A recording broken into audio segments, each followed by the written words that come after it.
ಕಥೆಗಳನ್ನು ಇಷ್ಟಪಡೋ ಎಲ್ಲರಿಗೂ ಕಥೆ ಅಂಗಡಿಗೆ ಸ್ವಾಗತ.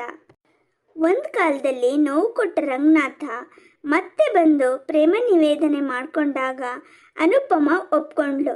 ಮುಂದೇನಾಗತ್ತೆ ಅನ್ನೋದನ್ನ ನೋಡೋಣ. ಅಕ್ಕ, ನಿನಗೆ ಬುದ್ಧಿ ಕೆಟ್ಟಿದ್ಯಾ ಏನು?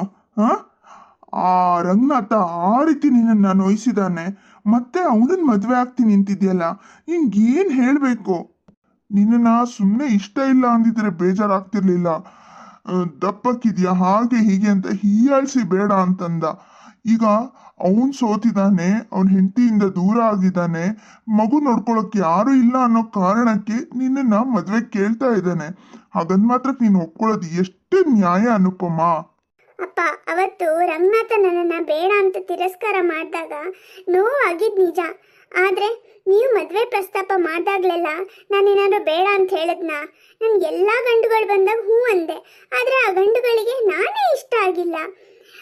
ಮಗು ಇರೋ ವಿದುರನ್ ಕೂಡ ತೋರಿಸಿದ್ವಿ, ನಂದೇನೂ ತಕರಾರು ಇರಲಿಲ್ಲ. ಆದರೆ ನಾನೇ ಅವ್ರಿಗೆ ಇಷ್ಟ ಆಗಿಲ್ಲ. ಈಗ ನನ್ನನ್ನು ಮದುವೆ ಆಗಕ್ಕೆ ಇಷ್ಟಪಡೋ ಗಂಡು ಮುಂದೆ ಬಂದಿದ್ದಾರೆ. ಮದುವೆ ಆದರೆ ಆಯ್ತಲ್ವಾ? ಒಟ್ನಲ್ಲಿ ನನ್ನ ಮದುವೆ ಆಗಬೇಕು ತಾನೇ?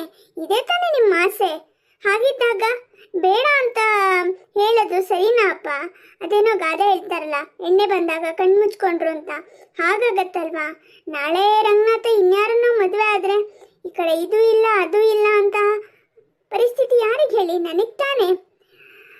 ರಂಗನಾಥ ತಪ್ಪು ಮಾಡಿದ ನಿಜ, ಈಗ ಪಶ್ಚಾತ್ತಾಪ ಪಡ್ತಾನೂ ಇದ್ದಾನೆ. ಇಂಥ ಸಮಯದಲ್ಲಿ ಹಳೆದನ್ನೆಲ್ಲ ಮರೆತು ಹೊಸ ಜೀವನ ಶುರು ಮಾಡೋದು ಒಳ್ಳೇದಲ್ವಾ ಅಪ್ಪ?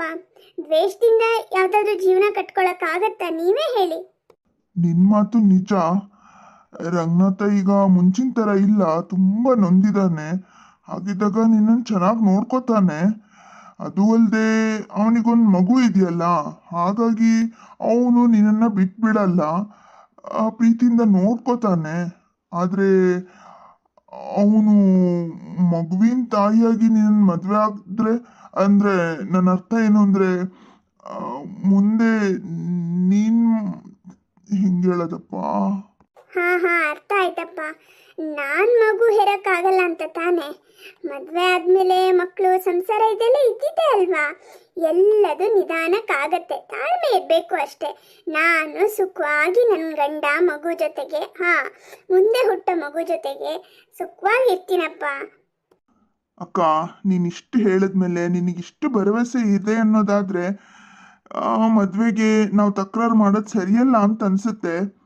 ಆದರೆ ಏನಾದರೂ ತೊಂದರೆ ಆದರೆ ಈ ತವ್ರ ಮನೆ ಬಾಗಿಲು ನಿನಗೆ ಯಾವತ್ತೂ ಓಪನ್ ಆಗಿರುತ್ತೆ ಅನ್ನೋದನ್ನ ಮರಿಬೇಡ, ಗೊತ್ತಾಯ್ತಾ? ಖಂಡಿತ ಕಣೋ, ಖಂಡಿತ. ಕೊನೆಗೂ ಅವರಿಬ್ಬರನ್ನ ಒಪ್ಪಿಸಿ ಮದುವೆ ಆದ್ಲು ಅನುಪಮ.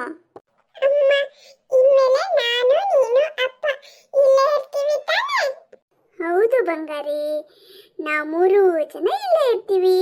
ಇನ್ಮೇಲೆ ಆಟಾಡಕ್ಕೆ ಸುತ್ತಾಡಕ್ಕೆ ಎಲ್ಲ ಒಟ್ಟಿಗೆ ಹೋಗ್ತೀವಿ. ಐ ಆಮ್ ವೆರಿ ಸಾರಿ ಅನುಪಮ. ನನಗೆ ನಾನು ಮಾಡಿದ ತಪ್ಪು ಪದೇ ಪದೇ ನೆನಪಾಗಿ ಚುಚ್ಚಿದ ಹಾಗಾಗ್ತಾ ಇದೆ. ಅವತ್ತು ನಿನ್ನನ್ನು ದಪ್ಪ ಇದೆಯಾ, ಈಡು ಜೋಡು ಚೆನ್ನಾಗಿರಲ್ಲ ಅಂತ ಇನ್ನೂ ಹೇಳಿಬಿಟ್ಟು ನಿನ್ನನ್ನು ಹೀಯಾಳಿಸ್ದೆ.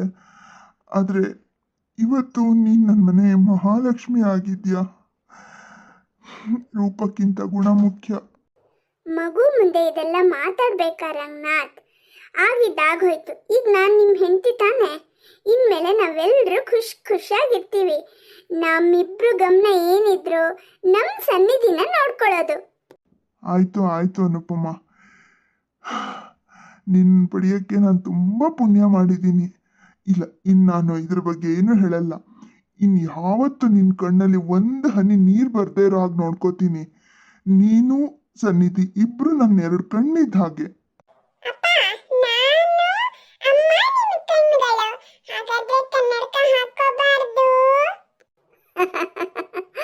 ನಮ್ಮ ಮಗಳು ಎಷ್ಟು ಚೂಟಿ ಇದ್ದಾಳೆ ನೋಡಿ.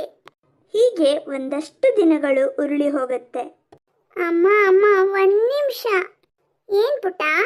ಅಮ್ಮ, ಪಕ್ಕದ ಮನೆ ಪೃಥ್ವಿಗೆ ಅಕ್ಕ ಅಂತ ಕರೆಯಕ್ಕೆ ತಮ್ಮ ಪಾಪು ಹುಟ್ಟಿದಾನೆ.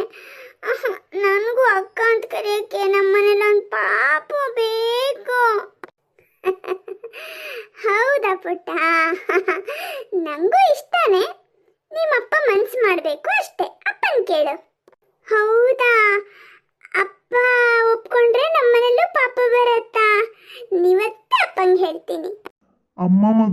ಭಾರಿ ಚರ್ಚೆಯಲ್ಲಿದ್ದಾರೆ.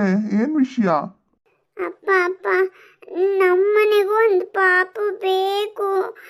ನನ್ನನ್ನು ಅಕ್ಕ ಅಂತ ಕರೆಯೋಕ್ಕೆ ನನಗೆ ತಮ್ಮನೋ ತಂಗಿನೋ ಒಟ್ನಲ್ಲಿ ಯಾರೋ ಒಬ್ರು ಬೇಕೇ ಬೇಕು. ಪ್ಲೀಸ್ ಅಪ್ಪ. ಅನುಪಮ, ಇವಳು ಏನ್ ಹೇಳ್ತಿದ್ದಾಳೆ? ರೀ, ಯಾವ್ಯಾವ ಕಾಲಕ್ಕೆ ಏನೇನು ಆಗಬೇಕು ಅದಾಗಲೇಬೇಕು. ನಮ್ಮ ಪುಟ್ಟಿ ಕೇಳ್ತಾ ಇದ್ದಾಳಲ್ಲ, ನಂಗಂತೂ ಅಭ್ಯಂತರ ಇಲ್ಲಪ್ಪ. 1 ವರ್ಷ ಕಳೆಯೋಷ್ಟರಲ್ಲಿ ಅನುಪಮ ಮುದ್ದಾದ ಹೆಣ್ಣು ಮಗುವಿಗೆ ಜನ್ಮ ಕೊಡ್ತಾಳೆ. ಅಮ್ಮ, ನನಗೆ ನಿನ್ನ ಜೊತೆಗೆ ಮಾತಾಡಬೇಕು ಅಂತ ಎಷ್ಟು ಆಸೆ ಆಗಿತ್ತು ಗೊತ್ತಾ? ಅವಾಗ್ರಿಂದ ಕಾಯ್ತಾ ಇದ್ದೆ, ನೀನು ಸಿಗಲೇ ಇಲ್ಲ. ಯಾಕೋ ಇತ್ತೀಚೆಗೆ ನೀನು ನನ್ನ ಹತ್ರ ಮಾತಾಡೋದನ್ನೇ ಕಡಿಮೆ ಮಾಡಿದ್ಯಾ. ಅದು ಹಾಗಲ್ಲ ಬಂಗಾರಿ. ಏನು ಗೊತ್ತಾ, ನಿನ್ನ ತಂಗಿ ಪಾಪು ಇನ್ನೂ ತುಂಬ ಚಿಕ್ಕ ಮಗು. ನಿನ್ನ ಹಾಗೆ ಓಡಾಡೋಕ್ಕಾಗಲ್ಲ, ನಿನ್ನ ಹಾಗೆ ತಾನೇ ಊಟ ಮಾಡೋಕ್ಕಾಗಲ್ಲ, ಮಾತಾಡೋಕ್ಕೂ ಬರಲ್ಲ. ಹಾಗಾಗಿ ಎಲ್ಲದನ್ನು ನಾನೇ ನೋಡ್ಕೋಬೇಕು. ಅವಳೊಂದು ಸ್ವಲ್ಪ ದೊಡ್ಡವಳಾಗಲಿ, ಆಮೇಲೆ ಅವಳ ಕಡೆ ನಾನೇನು ಗಮನ ಕೊಡಲ್ಲ.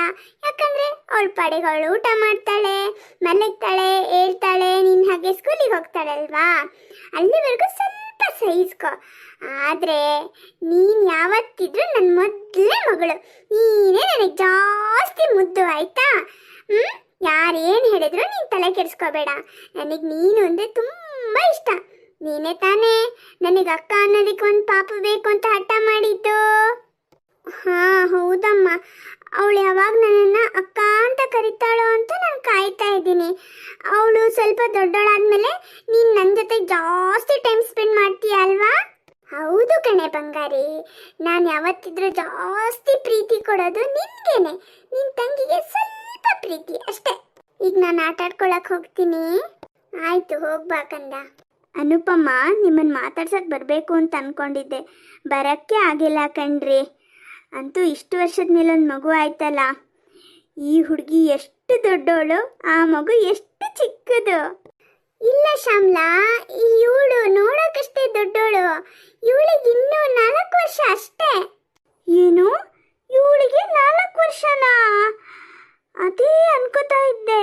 ಮಾತು ಸ್ವಲ್ಪ ಮುದ್ದಾಗಿ ಪುಟ್ಟ ಮಗಳ ಥರ ಆಡ್ತಾಳೆ, ಆದರೆ ವಯಸ್ಸು ಜಾಸ್ತಿ ಆಗಿದೆಯಲ್ಲ ಅಂತ ಅನ್ಕೊಂಡಿದ್ದೆ. ನಿಜಾನ ಅನುಪಮ, ಇವಳಿಗಿನ್ನೂ 4 ವರ್ಷನಾ? ಹೌದು ಆಂಟಿ, ನನಗಿನ್ನೂ 4 ವರ್ಷ. ನಾನಿನ್ನೂ LKGಗೆ ಹೋಗಬೇಕು. LKGಗೆ ಇಷ್ಟು ದಪ್ಪ ಉದ್ದ ಇದ್ರೆ ಇನ್ನು ಮುಂದೆ ಹೇಗೋ ಅಪ್ಪ. ಶ್ಯಾಮ್ಲಾ, ನನ್ನ ಮಗಳಿಗೆ ಹಾಗೆಲ್ಲ ಹೇಳಿದ್ರೆ ನಂಗೆ ತುಂಬ ಕೋಪ ಬರುತ್ತೆ. ಇದರಲ್ಲಿ ಕೋಪ ಬರುವಂಥದ್ದು ನಾನು ಏನು ಹೇಳಿದ್ದೀನಿ ಅನುಪಮ? ಇರೋ ವಿಷಯನೇ ಹೇಳಿದೆ. ಇವಾಗ್ಲಿಂದನೇ ಡಯಟ್ ಎಲ್ಲ ಮಾಡಿಸಿ, ಇಲ್ಲಾಂದರೆ ಮುಂದೆ ತುಂಬ ಕಷ್ಟ ಆಗತ್ತೆ. ಇವಳು ನನ್ನ ಮುದ್ದಿನ ಮಗಳು. ಇವಳು ಹೇಗಿರ್ತಾಳೋ ಹಾಗೆ ನನಗೆ ಚಂದ. ನನ್ನ ಮಗಳ ಬಗ್ಗೆ ಹಾಗೆಲ್ಲ ಮಾತಾಡಬೇಡಿ. ಈಗ ಹೀಗೆ ಹೇಳ್ತೀರಾ, ಮುಂದೆ ನಿಮ್ಮ ಮಗಳು ದೊಡ್ಡೋಳಾದ್ಮೇಲೆ ನಿಮ್ಮ ಪ್ರೀತಿ ಎಲ್ಲ ಅವಳ ಕಡೆ ವಾಲತ್ತೆ. ಎಷ್ಟಂದ್ರೂ ಇವಳು ನಿಮ್ಮ ಸವತಿ ಮಗಳಲ್ವಾ?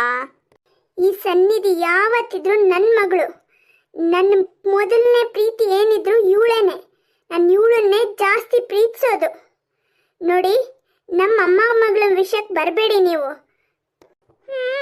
ಅದೆಷ್ಟು ದಿನ ನಡೆಯುತ್ತೆ ಅಂತ ನಾನು ನೋಡ್ತೀನಿ. ಅಮ್ಮ, ಆಂಟಿ ಏನೇನೋ ಹೇಳಿದ್ರು ನಂಗೆ ಅರ್ಥ ಆಗಿಲ್ಲ. ಆದರೆ ನೀನು ನನ್ನನ್ನು ಪ್ರೀತಿಸ್ತೀಯ ತಾನೆ? ಖಂಡಿತ ಪ್ರೀತಿಸ್ತೀನಿ ಕಂದ. ಯಾವತ್ತಿದ್ರು ನೀನು ನನ್ನ ಮಗಳು. ಅನುಪಮ ಸನ್ನಿಧಿನ ನಿಜವಾಗ್ಲೂ ಪ್ರೀತಿಸ್ತಾಳ ಅಥವಾ ತೋರ್ಗಾಣಿಕೆ ಪ್ರೀತಿನ ಅನ್ನೋದನ್ನು ಮುಂದಿನ ಭಾಗದಲ್ಲಿ ನೋಡೋಣ. ಈ ಕತೆ ನಿಮಗೆ ಸ್ವಲ್ಪನಾದರೂ ಇಷ್ಟ ಆದರೆ ಹೌದು, ಲೈಕ್, ಶೇರ್, ಸಬ್ಸ್ಕ್ರೈಬ್ ಮಾಡಿ ಸಪೋರ್ಟ್ ಮಾಡೋದನ್ನು ಮರಿಬೇಡಿ. ಮುಂದಿನ ಭಾಗದಲ್ಲಿ ಸಿಗೋಣ. ಧನ್ಯವಾದಗಳು.